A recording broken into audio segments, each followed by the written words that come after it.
খুনির সঙ্গে গ্রেপ্তার বানরও। প্রথমে দেখে মনে হতে পারে এটি একটি সাধারণ বানর, তবে বানরটি থানায় কি করছে? মূলত এক কিশোর অটোরিকশা চালক হত্যা মামলার প্রধান আসামির সঙ্গেই গ্রেপ্তার হয়ে সোজা থানায় পৌঁছেছে এই পোষা বানরটি। লক্ষ্মীপুরের রায়পুরে 14 বছর বয়সী কিশোর রাজীবকে হাতুড়ি দিয়ে পিটিয়ে হত্যার পর নিজের এই পোষা বানরকে নিয়েই পালানোর চেষ্টা করেছিলেন ঘাতক গিয়াসউদ্দিন, কিন্তু শেষ রক্ষা হয়নি। চাঁদপুরের ওয়্যারলেস এলাকা থেকে গিয়াসকে গ্রেপ্তারের সময় তার নিত্যসঙ্গী রাজ নামের এই বানরটিও পুলিশের হাতে ধরা পড়ে।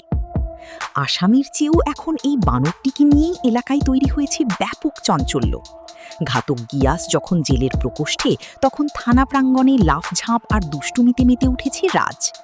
বানরটিকে এক নজর দেখতে রাতেই রায়পুর থানায় ভিড় জমায় শত শত উৎসুক জনতা। পুলিশের অবস্থা তখন রীতিমতো নাজেহাল।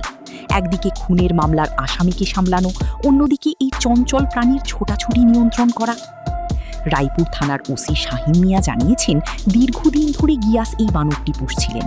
পালানোর সময়ও তিনি সেটিকে কাছছাড়া করেননি। আইনি প্রক্রিয়া শেষে নিরীহ এই প্রাণীটিকে বন বিভাগের কাছে হস্তান্তর করা হবে।